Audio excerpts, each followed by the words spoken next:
Bonjour à tous et bienvenue à votre Infocam Extra de cette semaine. Donc, je suis pour commencer, avec M. Claude Duguay. Donc, ce matin, on parle un peu plein air, parce qu'il y a des choses qui bougent, si je comprends bien, au niveau du plein air. Oui, dans le Bas-Saint-Laurent, oui, ça bouge.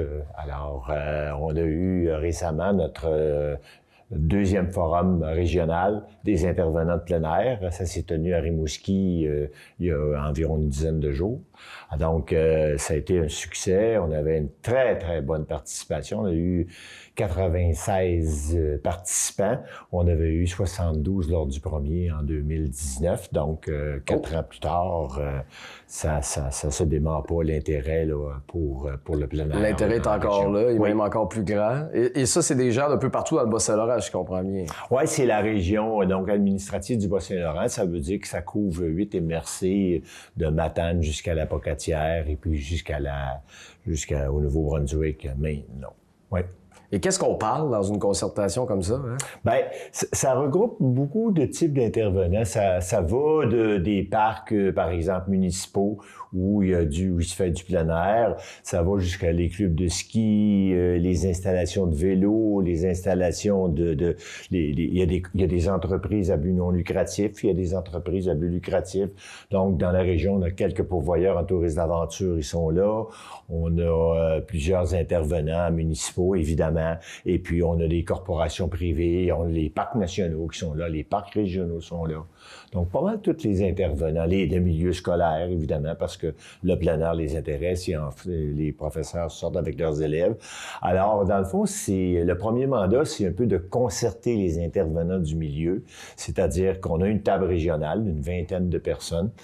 Et puis, les activités qu'on a tenues depuis qu'on s'est investi là-dedans, ça fait déjà 4 ans.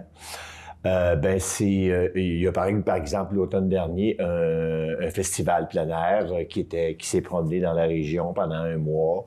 On a aussi le mois du bénévolat en plein air à lequel on participe, qui est un événement provincial. Mais dans la région, l'année passée, on a tenu des corvées, donc les gens sont invités à venir. On revient avec ça d'ailleurs encore cette année. On a également tenu des formations pour les enseignants, entre autres. Donc on met à la disposition, dans le fond, les services des fédérations qui offrent ces formations-là et on organise ça en région. On a aussi quelque chose qui est très intéressant, puis d'ailleurs, il y a un projet justement dans la MRC du Kamouraska actuellement, c'est des centrales de prêt d'équipements de plein air, parce qu'on sait que ça coûte cher, les équipements de plein air. Alors là, qu'est-ce qu'on fait? C'est que le milieu se dote donc d'une centrale d'équipement. C'est le milieu qui décide un peu les équipements qui vont être offerts à la population. Dans le coin, on peut imaginer soit les équipements d'escalade, ou encore des paddleboards, par exemple, des équipements qu'on veut essayer, que les gens veulent essayer, les nouvelles activités, et puis au lieu d'en acheter, ben ils vont pouvoir en louer à faible coût. Et puis évidemment, on a aussi un programme d'achat via l'URLS aussi. On a de l'aide au niveau, par exemple, des maisons d'enseignement qui veulent s'acheter des équipements ou des corporations sans but lucratif. Exemple, des équipements adaptés, par exemple, pour la pratique du plein air. Donc, on essaie de toucher un peu à toutes ces dimensions-là, là, au niveau de la région du Bas-Saint-Laurent. Donc, à partir du moment où un organisme veut organiser peut-être quelque chose de plein air, s'ils vous contactent, vous allez pouvoir les aider à aligner tout ça, finalement. On peut les aider. Il y a un agent de développement qui est embauché à temps plein maintenant et qui, à l'unité régionale de loisirs et sports. On n'a pas encore inclus le mot plein air, mais j'imagine que ça va venir. Ouais. mais c'est une réalité. On a quelqu'un qui travaille à temps plein dans le plein air. Donc, le téléphone, elle est au téléphone, elle est sur les réseaux sociaux, elle fait la promotion des activités offertes à la grandeur de la région.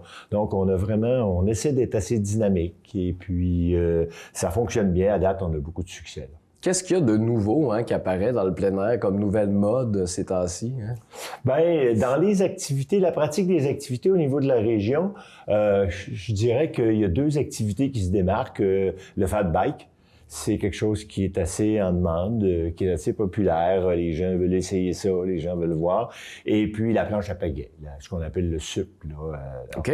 La planche à pagaie, ça, c'est une activité aussi qui est en développement. Ça consiste à quoi, la planche à pagaie? C'est une planche, c'est un peu comme une planche à roulettes. les anciennes. Non, ben oui, une planche à roulettes, mais sur l'eau. OK, c'est ça. Il faut se tenir en équilibre. Et puis, OK, donc on est debout avec la c'est ça, on peut se balader. C'est une activité douce, une activité intéressante. Ça se fait surtout sur les plans d'eau intérieurs, mais il y a des gens qui le font sur le fleuve aussi, là. Ouais. Crinqué. Ouais. Puis je dirais que l'autre secteur, c'est le plein air en milieu scolaire. Oui. Parce que, ben, tu sais, avec tout le déficit de nature des jeunes qu'on constate, là, pas juste au Québec, mais dans l'ensemble de l'Amérique du Nord.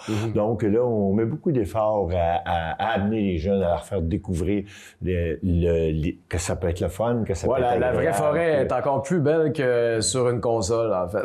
Exactement, oui, c'est ça. Donc, vous essayez d'encourager les écoles à faire des événements de plein air avec les étudiants. C'est ça. Puis à former aussi les enseignants, parce que souvent, les enseignants, c'est des enseignants d'éducation physique, mais ils ont très, très peu de formation à l'intérieur de leur programme. Alors souvent, on leur donne des formations complémentaires dans des activités qu'ils veulent développer, qu'ils voudraient animer, qu'ils voudraient offrir à leurs élèves. Alors, l'année passée, on a tenu une activité de cartes et boussoles, par exemple. Et puis, on a donné des formations. Comme là, cette année, il y a le programme de cyclistes avertis qui est dispensé, qui est disponible dans les écoles. Ça, c'est un programme qui est offert par Vélo Québec. Alors, en région, on a des formateurs et puis, donc, les activités vont avoir lieu encore ce printemps, là, au niveau de cyclistes avertis. Donc, ça, c'est des exemples de ce qu'on peut faire, là, avec, via l'URLS. Cyclistes avertis, ça consiste à quoi? Hein? C'est un programme de sécurité. Okay. Donc, ça se passe dans le cours d'école, c'est simple. Puis tous les jeunes ont des vélos. Alors, il y a un instructeur qui vient une journée, puis qui est l'enseignant, puis qui fait des parcours. Il y a des petites activités là, particulièrement reliées beaucoup à la sécurité, évidemment. C'est ça, donc, pour s'habituer à ne pas débarquer soudainement devant une voiture. Exactement. C'est bon. Et toi, Claude, je sais que tu es quelqu'un quand même d'assez actif aussi sur le plan du plein air, autre qu'en termes de consultation. Est-ce que tu as des projets à venir bientôt?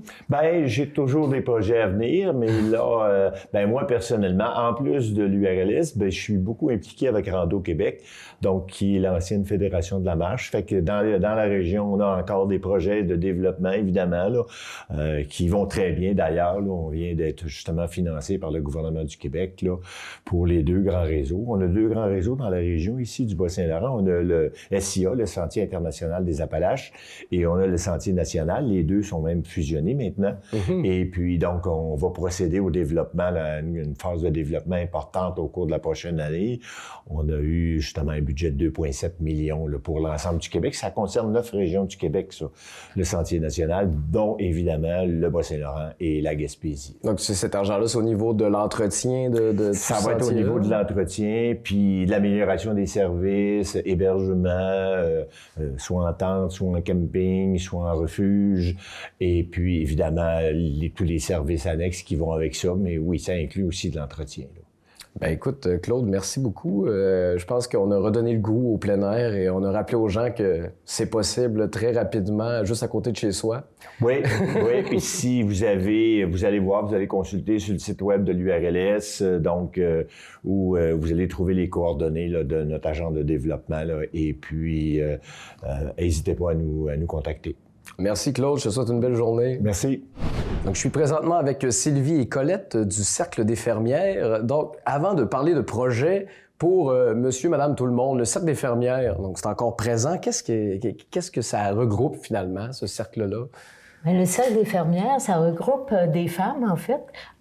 Puis, on fait des activités. Il y a beaucoup de gens qui pensent que les fermières font juste des activités au niveau textile. C'est le cas, mais on fait aussi beaucoup d'autres choses. On a beaucoup d'autres intérêts, comme par exemple à Saint-Roch-des-Aulnay, on fait aussi de la cuisine, on fait des activités de financement, on fait aussi différentes... on fait du yoga. Il y a des ateliers de yoga chaque semaine. Donc, couture, tissage, tricot. Et ça, c'est pour vos membres? C'est pour nos membres, mais en fait, c'est les membres qui l'organisent, mais on est ouvert à tout le monde. Quelqu'un qui voudrait venir, par exemple, qui n'est pas membre du Cercle de fermières, puis qui voudrait venir à un des ateliers, il va être bienvenu pour apprendre à faire les choses, puis tout ça, oui, on est ouvert à tout le monde. Et si on veut devenir membre, comment ça fonctionne? Hein? Bien, simplement rejoindre un des membres du comité, et puis c'est pas très cher d'ailleurs, c'est 35 $ par année, ça fait que c'est intéressant aussi. Donc c'est un club social finalement, le but c'est de voir des gens, puis... Oui, on a des rencontres que c'est simplement des échanges. Puis on a d'autres rencontres que c'est vraiment là, plus hands-on, là, du tricot, tout ça. En fait, on a des activités sociales entre nous. On a des activités qui se font avec toute la communauté. On a eu cette année le 85e des fermières qu'on a souligné. Alors ça, c'était même ouvert à toute la population environnante. On a eu notre dégustation de soupe en mars qui a été très populaire. On a eu une belle réponse. Ça aussi, c'était ouvert, c'était régional. Et là, on s'apprête à faire notre marché aux puces. Oui, c'est ça. Donc, marché aux puces qui arrive, je crois, mi-avril. Le 15 avril, c'est un samedi. C'est à la salle communautaire à Saint-Roch-des-Aunais. Oui. Et puis, en fait, on a recueilli des choses qui sont bonnes, mais des choses qui ne servent plus aux personnes. J'en ai eu, j'en veux plus, dans le fond. C'est ça. Ouais. Et puis, on les met en vente. C'est une activité de financement pour notre cercle, pour pouvoir financer les activités qu'on tient. Et ça se passe sur une journée? Oui, un après-midi où la population est invitée. C'est samedi, le 15, de 13h à 16h. Les gens vont venir nous apporter leurs choses la veille. On va les préparer. Est-ce que vous en prenez encore? Est-ce que les gens peuvent venir vous apporter d'autres matériels? Bien, le vendredi, les gens peuvent nous en apporter à la même place, à la salle communautaire. Oui. Et puis, nous autres, le samedi, on va... Le vendredi, c'est de 15h à 17h. Pour la collecte. Pour la collecte, D'accord. Et là, une fois que vous avez fait un financement de ce genre-là, vous, qu'est-ce que vous en faites après? Des sous, c'est pour vous permettre de rouler, de rester en vie?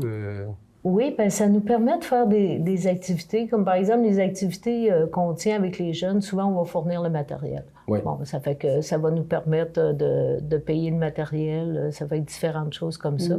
Là, on est en train de s'installer dans un local. Ça, c'est tout nouveau à Saint-Roch-des-Aunais aussi. Un lieu physique. Un lieu physique où on va pouvoir, où on va pouvoir installer les métiers à tisser, les machines à coudre, tout ça. Ça fait que pour mettre en marche ce local-là, bien, ça nous prend des sous aussi, payer l'électricité, tout ça. Ça fait que ça fait partie des choses qu'on paie avec les sous qu'on récolte dans nos levées de fonds. Est-ce que vous avez de la difficulté à trouver des plus jeunes membres des fois ou ce genre de choses? C'est un petit peu plus difficile, effectivement, parce que, de un, les jeunes mamans travaillent. Oui. Puis ils ont les enfants, donc...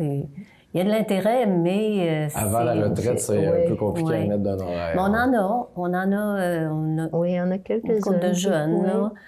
Puis on espère en trouver d'autres. Puis on veut justement faire participer les jeunes mamans lors de nos activités avec les jeunes. Avec les jeunes à l'école. Pour créer l'intérêt, puis peut-être, à un moment donné, avoir ces jeunes femmes-là avec nous. Oui. C'est ça. Puis le fait d'avoir un local, actuellement, on est à la salle communautaire. Ça fait que nos activités, c'est une journée précise, avec des heures précises. Oui. Ça fait que si la personne ne peut pas venir à ce moment-là, ben elle a manqué son coup.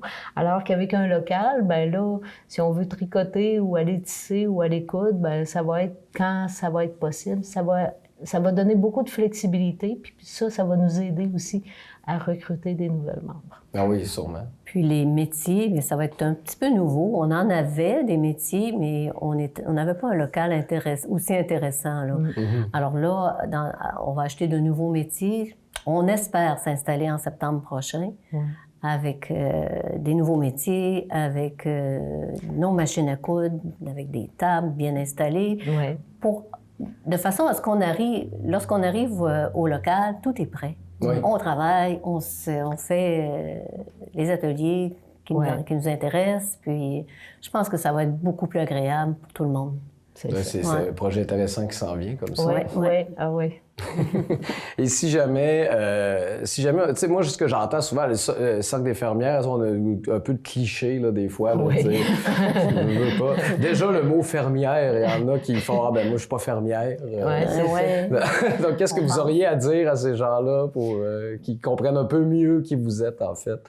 Bien, en fait, on associe ça à fermière, à l'agriculture, à la ferme, parce que initialement, quand ça a été, quand ça a débuté en 1937, ça a été initié par des agronomes qui ont réalisé que ça serait important pour les dames d'avoir un mouvement pour qu'ils social, où ils se retrouvent. Oui, briser l'isolation un peu.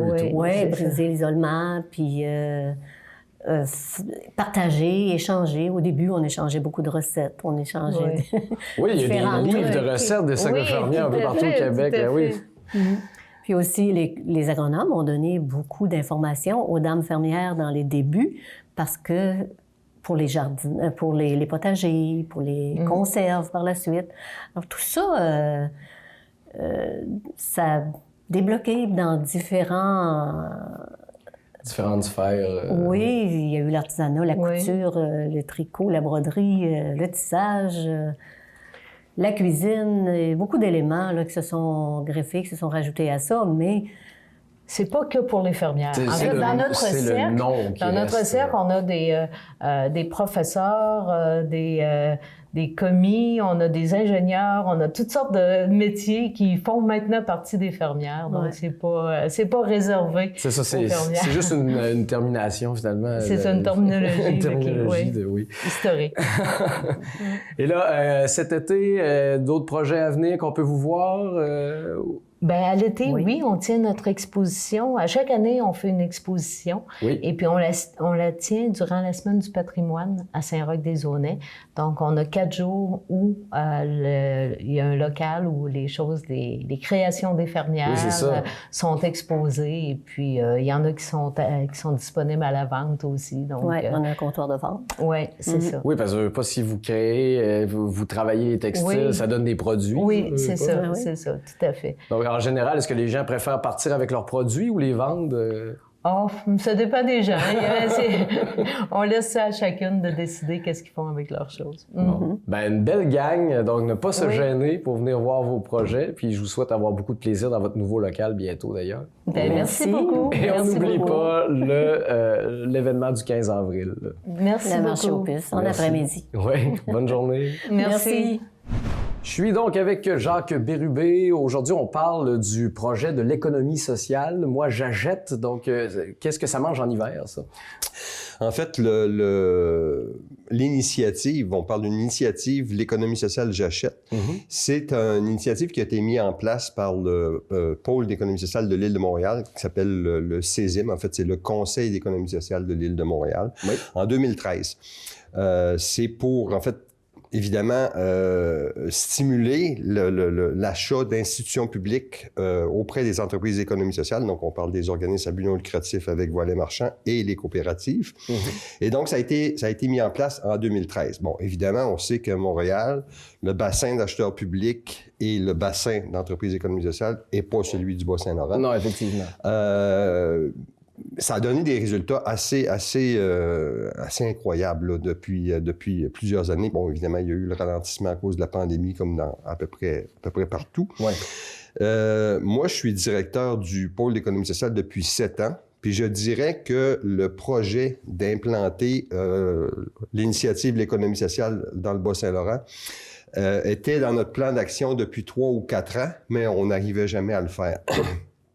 Et en 2022, on a eu une possibilité, justement, avec le mentorat du CESIM, qui est le concepteur même du programme. Donc, on a bénéficié du mentorat de l'équipe du CESIM pour tranquillement développer ça dans le Bas-Saint-Laurent. C'est-à-dire que, bon, premièrement, on fonctionne un peu avec une cohorte d'entreprises. On parle ici vraiment d'un projet pilote. Oui. Donc, c'est-à-dire que pour implanter ça, Hein? C'est comme on dit, les tests, erreurs, réajustements. Oui.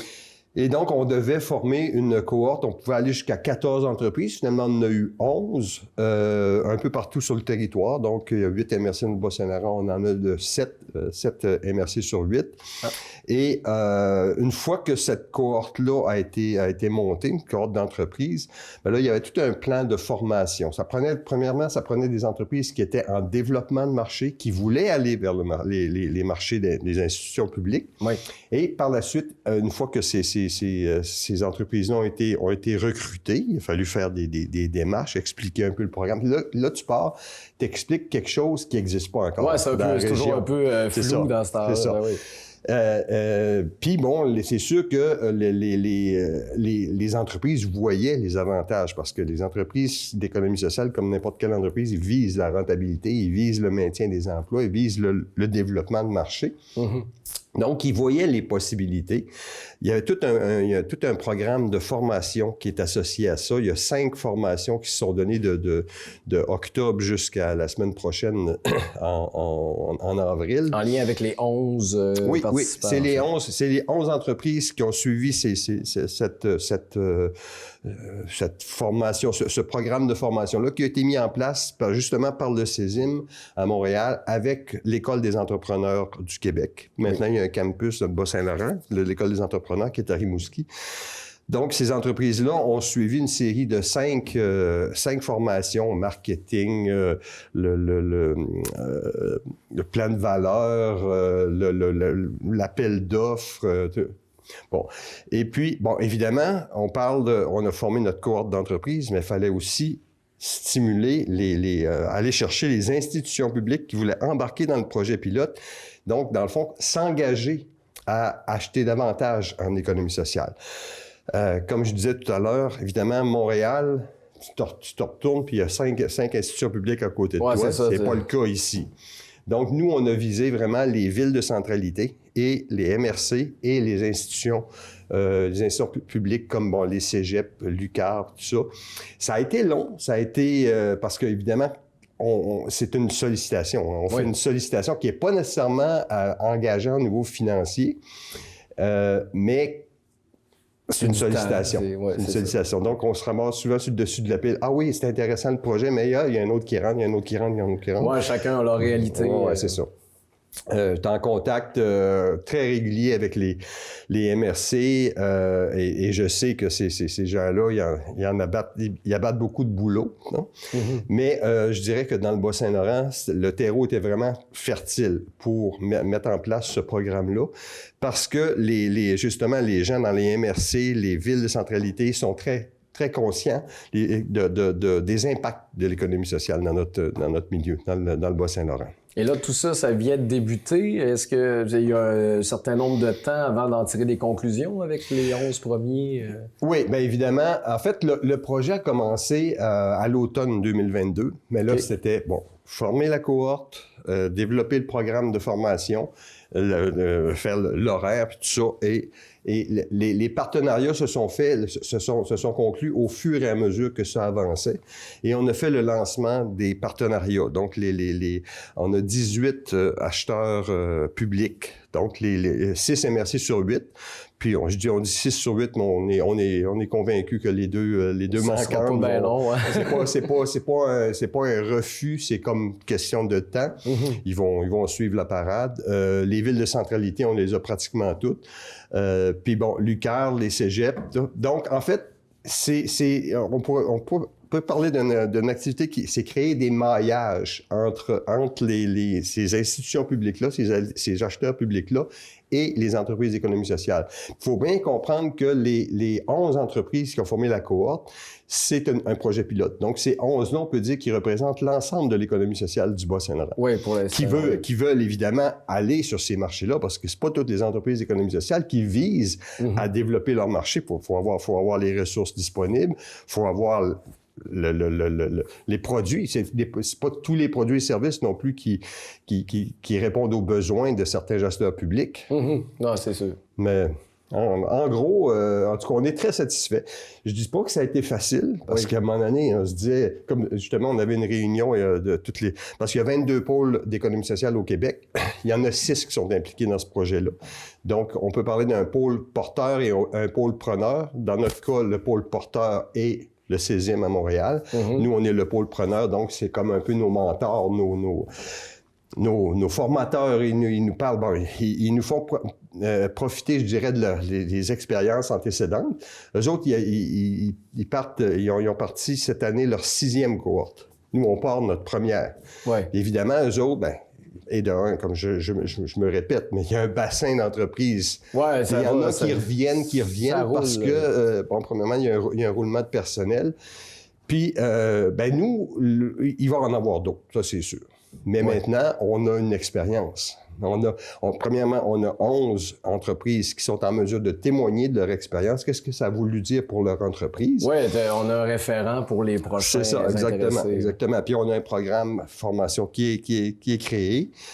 Donc, les entreprises qu'on va solliciter, ils vont être en mesure de voir qu'est-ce que ça peut apporter à leur entreprise plus facilement que ce qu'on avait à faire pour monter le sel du projet pilote. Donc, c'est un gros travail de réseautage, finalement. Absolument. Absolument. C'est un travail de réseautage. Et en fait, quand on communiquait avec les acheteurs publics, donc c'est principalement les villes et les MRC. C'est plus que les 3/4 de nos acheteurs publics, c'est les villes et MRC. Comme je disais tout à l'heure, ils sont déjà très sensibilisés à l'économie sociale. Donc, ça a été relativement facile. Mais il fallait quand même leur dire, en signant ça, ça ne veut pas dire que vous tassez vos autres acheteurs, non. Vos autres acheteurs, vos autres fournisseurs. Mais vous engagez, en fait, à ouvrir davantage vos marchés à l'économie sociale.